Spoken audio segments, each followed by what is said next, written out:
Ազաբաբայան արի, էս թարաֆեզիս չն, դու գրածս թուրքեր են բարերը հաստատ կհասկանաս, որովհետև Թուրքիայում վայիված արած աղջիկ ես համեցիր։ Այսօր ամբողջ օրը հետևորդներս ինձ գրում են լրագրող Ազաբաբայանի մասին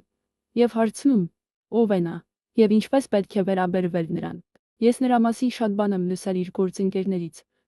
եւ այնտեղից ասած նման վաճառված մարդու մասին նույնիսկ գրել չեմ ուզում եւ նյարդերս անգամ վատնել չեմ ուզում։ Բայց քանի որ դուք այդքան շատ եք ցանկանում իմանալ, ով է նա, սիրով գրեմ, ինչպես կա։ Ազաբաբայանը հայտնի խաբեբա է, շատ հայտնի իր մանիպուլյացիաներով եւ դիրքորոշումների մշտական փոփոխությամբ։ Ինձ իր գործընկերները պատմեցին, որ նա մոտ 15 տարի փող է ստացել 3 տարբեր ամերիկյան հիմնադրամներից։ Պատկերացվում եք ինչ տականք է։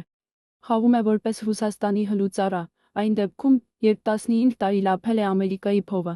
Եվ ասում էր, որ Ռուսաստանը չարիքի կայսրություն է, ախ, բայց հիմա նա սիրում է Պուտինին եւ քննադատում է Փաշինյանին։ Եվ այդքան էինք էլ, որ աշխատում է Էժան աղբանոցում, անունը News, Am. Ազաբաբայան, քեզ մի խորհուրդ, լավ է, դիմիր Տաշիր Սամոյի աղջկան եւ խնդրիր, որ Տաթևիկը քեզ ընդունի որպես ծաղրածու։ Այդ աշխատանքը քեզ ավելի շատ է սազում, սիրելիս։ Հա, մոռացա ասել, Ազաբաբայան, որ այդքան հայրենասեր ես ու առավոտից երեկո քննադատում ես Թուրքիան։ Այն 4 անգամը ամուսնուդ Ռուբենի հետ ով էր Ստամբուլում գույատանում։ Կարող ա մեր հարևան Բարթուշ Ճիոցներ։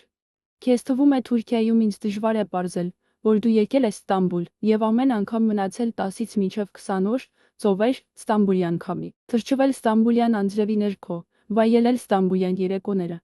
Ուզում ես գրեմ, որ ադրբեջանցու ռեստորանում եք անգամ հաց կերել։ Ախ, ասել էի, ուտո ուրացող, տանել չեմ կարողանում սեփական եսից փախչող մարդկանց։ Ծիծաղելի է չէ, սիրելի ընթերցողներ։ Եթե Թուրքիան այդքան վատն է, ապա ինչու ես ամուսնուդ հետ միշտ այս երկրում շրջում։ Ինչու ես գումարներդ վատնում այստեղի հյուրանոցներում։ Չի կարելի այսչափ հոգեվաճառ լինել, Ազաջան։ Դիտեցի Ազեի հարցազրույցները եւ տեսա, ինչ ցածր մակարդակով է վարում նա իր հարցազրույցները։ Լավ, գնամ քնեմ, որովհետև նույնիսկ տրամադրությունս է վատանում, երբ նման կեղծ մարդկանց մասին եմ մտածում, ինչպիսին Ազաբաբայանն է։ Հեղինակ՝ Նատալի Ալեքսենյա։